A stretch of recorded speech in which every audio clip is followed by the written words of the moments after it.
Boris is here. Thank you for having me. I appreciate every one of you. Thank you, Vesma, for inviting me. So, thank you so much for having me. I am very, very proud and honored to be in this great event. First of all, I want to tell everybody that I've heard so far that your stories have been extremely inspiring. And basically, it's the truth, and you'll see it throughout my work, that what I try to do is to sing about my heroes, and you guys are my heroes. You've overcome incredible odds. You've made great journeys. And aside from all your other accomplishments, I can see that you're interested in sharing your stories, and sharing your stories is incredibly important and powerful. I feel that those stories sort of define who we are, define our role in the world, and also help define the country that we now find ourselves in. Let me first tell you that the reason I fell in love with this nation, with this country, is because when I first traveled as a kid here to San Francisco originally, I was completely amazed by the incredible diversity that I found. The different languages, the different accents, the different music and foods from all around the world. And it gave me hope in humanity that we could all coexist and thrive together. One of the people who actually helped us the most when we first arrived happened to be a refugee from Nicaragua who had escaped horrible conditions and violence, and she was living here.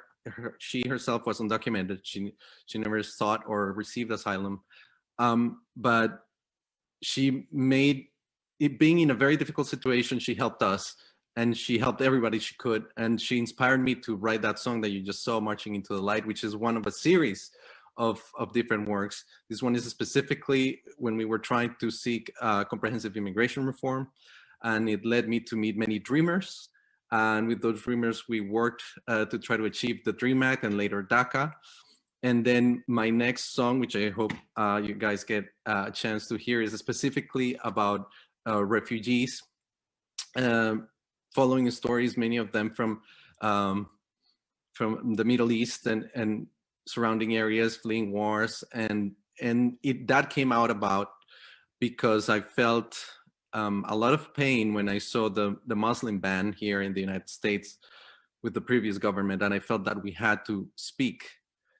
So this leads me to another subject, and basically the theme of the flame you keep.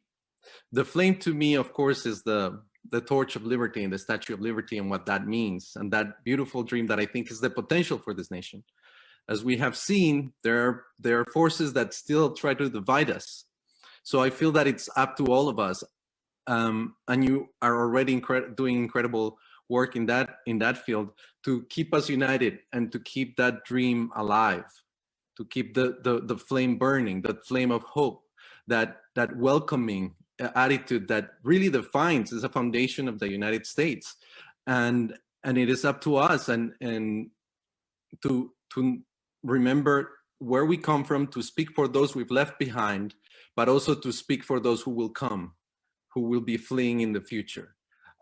Every one of your successes is very important and very inspiring to many people.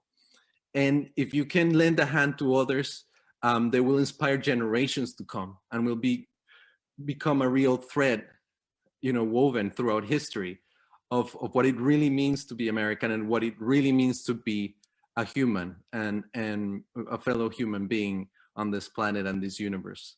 So thank you so much for having me. And I look forward to collaborating in the future, to hearing from all of you and empowering your stories, hearing from your stories, and keep learning, because you are my teachers, and I appreciate everything you do. Thank you.